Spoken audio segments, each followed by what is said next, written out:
नमस्कार, स्वागत है आपका विंध्य भारत में। मैं आपके साथ साक्षी गुप्ता। आइए बढ़ते हैं खबर रीवा से है, जहां मशहूर फिल्म अभिनेता और सांसद उत्तर प्रदेश से रवि किशन रीवा पहुंचे।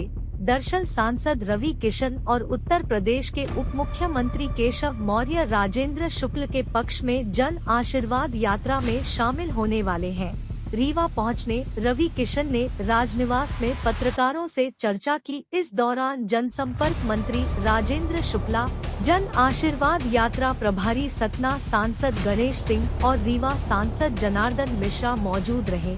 सांसद रवि किशन ने कांग्रेस पार्टी पर जमकर निशाना साधते हुए अपने फिल्मी अंदाज में कहा कि जिंदगी झंड बा, फिर भी कांग्रेसियों को काहे का घमंड बा।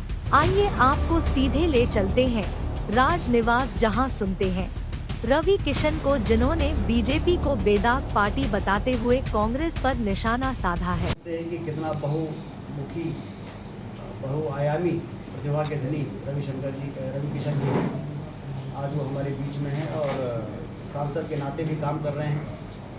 आप चूँकि पत्रकार बंधु यहाँ पर उपस्थित हैं, कई उपलब्धियाँ जो हैं वो सब आपको मालूम है, लेकिन आपसे संबंधित विषय की भी अभी महापंचायत हुई थी भोपाल में। और मुझे याद है कि जब भी मैं कोई पत्रकार वार्ता करता था, आप सब कहते थे कि आपने सब काम कर दिया, लेकिन हम लोगों के लिए ज़मीन का काम नहीं किया, हम लोगों को प्लॉट दिलाने का काम आपने नहीं किया।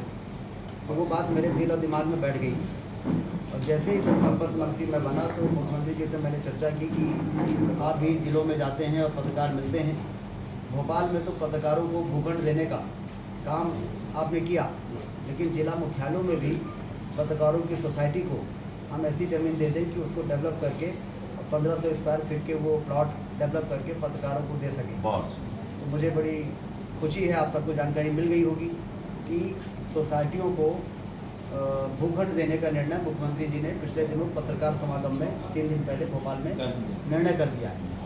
और हमने रीवा कलेक्टर को बोला है कि आप इनके सोसाइटी का रजिस्ट्रेशन करा दें, पत्रकार की सोसाइटी का, और ज़मीन का चयन कर लें और सोसाइटी को ज़मीन दे दें, फिर सोसाइटी अपना डेवलप करती रहेगी। तो एक तो ये बात आपकी पूरी हो गई। और दूसरी, 60 वर्ष से ऊपर के जो पत्रकार हैं उनको जो 10,000 रुपये श्रद्धा निधि मिलती थी, उसको मुख्यमंत्री जी ने, आप ही ने कहा था पिछली बार जब हम जनसंपर्क मंत्री बन के आए थे कि श्रद्धा निधि बढ़ाइए, तो आपने कहा और 1 हफ्ते के अंदर वो बढ़ गई है, 20,000 हो गई।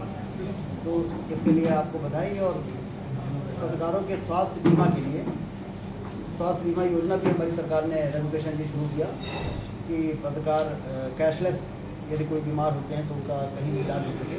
तो उसमें जो प्रीमियम आपको देना पड़ता था, उसमें कुछ क्राइटेरिया उन्होंने तय कर दिया है कि 75% सरकार देगी यदि उम्र ज़्यादा हो गई है, और 25% ही पत्रकार को देना पड़ेगा। तो ये भी एक बड़ी राहत आपके डिमांड के हिसाब से की गई है। बाकी विकास तो जो कुछ हुआ ही है, लेकिन जितने हमारे समुदाय कर्मचारी थे, रोजगार सहायक थे, शिक्षक थे, सभी के सेवाओं को देखते हुए उनको भी राहत देने का काम, एक और विकास और दूसरी ओर जनता के कल्याण के काम, ये दोनों मिलकर मध्य प्रदेश एक आदर्श राज्य बन के तैयार हो गया है। और हुए हैं, इसलिए टीम इंडिया मतलब इंडिया का नाम बदलना चाहते हैं। देखिए, अभी वो कहीं विदेश में बैठ के गाली दे, उनका काम है भारत को बदनाम करना। कल वो कहीं यूरोप की कहीं की यात्रा पर ब्रसेल्स में गए। अब ब्रसेल्स में भी वो कितना गंदा बोल रहे हैं। ये लोगों ने अरे भारत की बातें, हम भारत में लड़े, आप विदेशों में जाके हमारी बुराई कर रहे हैं, विदेश में जाके अब तिरंगे की बुराई कर रहे हैं, विदेश में जाके भारत की नीतियों को बुराई कर रहे हैं। पूरा विश्व आज यहाँ पर आया है और आप विदेश में जाके हम लोगों की बुराई कर रहे हैं, जहाँ पे आज इनको यहाँ पर होना चाहिए था। एक इतनी बड़ी पार्टी के वो नेता हैं, वरिष्ठ नेता हैं, उनको G20 में सारे जितने गणमान्य हैं विदेशों से, पूरे वर्ल्ड से, पूरा वर्ल्ड आज उतरा है दिल्ली में। इस वक्त मैं आपसे बात कर रहा हूँ, पूरा वर्ल्ड वहाँ यशस्वी प्रधानमंत्री मोदी जी को सुन रहा है। आज हमारी इकोनॉमी के बड़ी डील होने वाली है। आज भारत विश्व गुरु के राह पर बहुत आगे जा रहा है। चंद्रयान के बाद, चंद्रमा पे उतरने के बाद पूरा विश्व हम लोगों को देख रहा है। सबसे बड़ा बायर, सबसे बड़ी इकोनॉमी, 7.8 की ग्रोथ, 5वीं अर्थव्यवस्था बन गई है। यशस्वी प्रधानमंत्री मोदी जी ने कहा 24 में हम लोग तीसरी अर्थव्यवस्था बनेंगे। ऐसे वक्त पर वो विदेश में जाके हम लोगों की बुराई कर रहे हैं। इसी से पता चलता है इन लोगों की ये जो कूटनीति, तुष्टीकरण की, अंग्रेजों की मानसिकता वाली राजनीति राहुल गांधी जी कर रहे हैं। देश उनको जवाब देगा 2024 में, आप देखिएगा लोकसभा के चुनाव में। भारत रखा जा रहा है जी अभी हमको यशस्वी प्रधानमंत्री मोदी जी हम लोग का हमारा बिल आया हुआ है, प्राइवेट बिल हमने 2019 में दिया था कि इंडिया का नाम बदल के भारत रखा जाएगा। जैसे मैं जीत के गया था तो मैंने ये बिल पेश किया था और मेरा बिल मेरे नाम पर वो बिल है।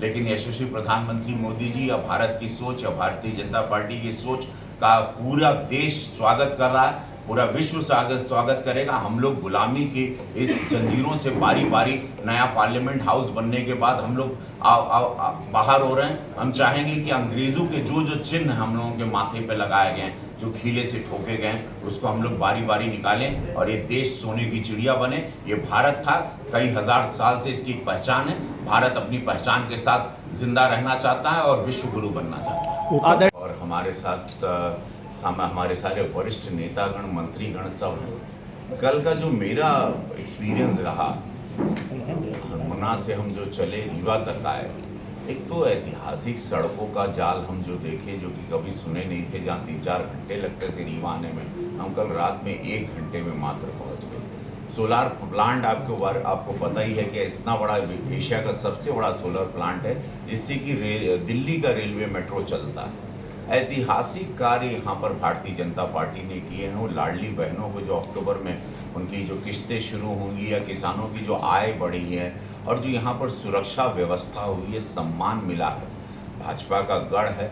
मैं यहाँ पर आप लोगों के समस्त मीडिया को स्वागत करते हुए, प्रणाम करते हुए, मैं समस्त मध्य प्रदेश को, पूरा देश इस वक्त मुझे जो सुन रहा है आपके माध्यम से, मैं ये कहना चाहता हूँ कि भारतीय जनता पार्टी एक ऐसी पार्टी है, ये नहीं कि मैं इसका सांसद हूँ या कार्यकर्ता हूँ, जहाँ पर गरीबों के लिए सोचा जाता है, शोषितों के लिए यशस्वी प्रधानमंत्री मोदी जी सोचते हैं। सोचिए, इतना अच्छा लग रहा है कि सब तो जो बाइडेन के साथ वहाँ पर G20 का समिट कर रहे हैं।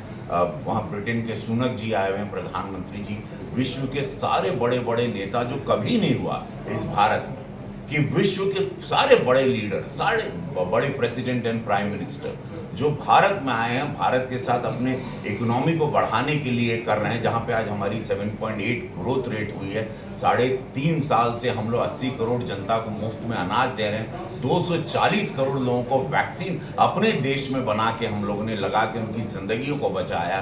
चंद्रयान 3 तक पहुंच के हम लोग चंद्रयान में पहुंच के, वो भी ऐसी जगह साउथ पोल लुनार में जहाँ पे कोई देश नहीं गया था। ऐसा राम राज्य, ऐसा सुनहरा मौका, ऐसी सनातनी विचारधारा, जहाँ पे हिंदू एक विचारधारा है जिसको सारे विरोधी नष्ट करना चाहते हैं, रोज खोजते हैं, गंदी गंदी बातें करते हैं।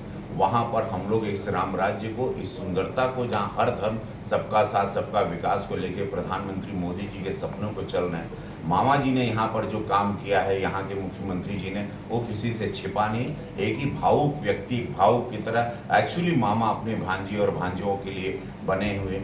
ऐसे वक्त पे कभी मैं नहीं चाहूँगा कि मध्य प्रदेश कहीं भी भारतीय जनता पार्टी को खोना चाहेगा किसी प्रकार से, क्योंकि आने वाली पीढ़ी को हम लोग क्या मुंह दिखाएंगे अगर ऐसी पार्टी जिस पर एक दाग नहीं। वहाँ की रणनीति पे हम लोग बात करेंगे। वहाँ पर जो हिसाब से थी, क्या थी, हम लोग उस पर हमारा संगठन काम करेगा। हम लोग 4-7 जगह चुनाव, हम लोग 3 जगह जीते। उपचुनाव में माहौल क्या हो रहा है, पार्टी उस पर बैठ के जरूर काम करेगी। भारतीय जनता पार्टी लड़ती है वहाँ पर। अभी हम लोग ने 1 साल पहले तो पूरी सरकार बहुमत की बनाई। हम लोग 80 की 80 सीट लोकसभा में जीतेंगे।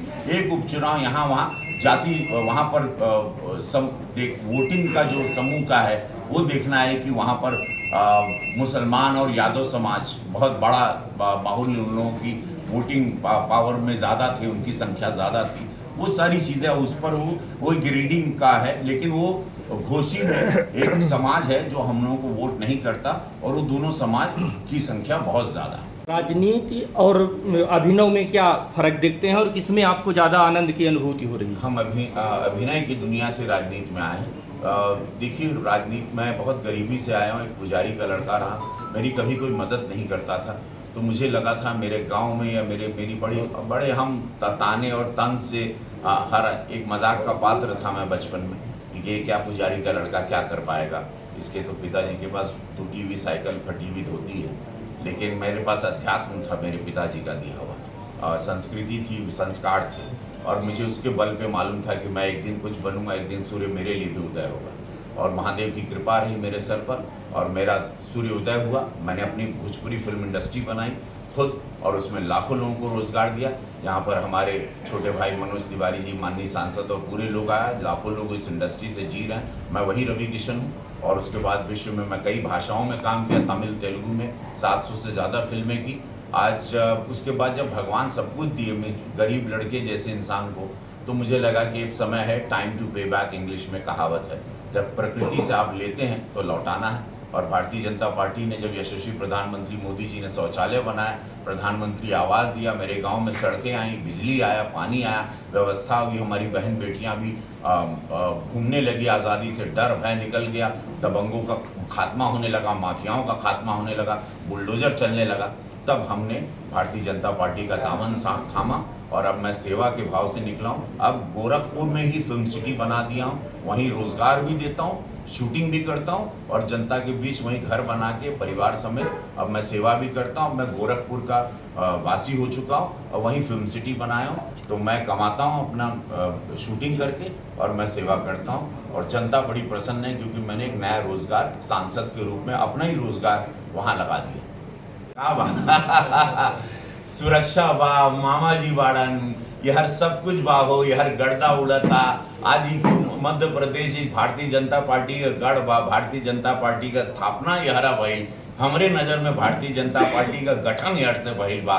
यहाँ का एक एक व्यक्ति, उसके खून में भारतीय जनता पार्टी है, क्योंकि मध्य प्रदेश के एक एक आदमी के अंदर देशभक्ति बाटे, वो कबो ना से। तो आज मध्य प्रदेश में सब कुछ बा, मध्य प्रदेश में एक चीज नहीं के बा, वो बा करप्शन नहीं के। हमारे मुख्यमंत्री पर कोनो दागी दागा नहीं के, हमारे मंत्री पे कोनो दागी दागा नहीं के।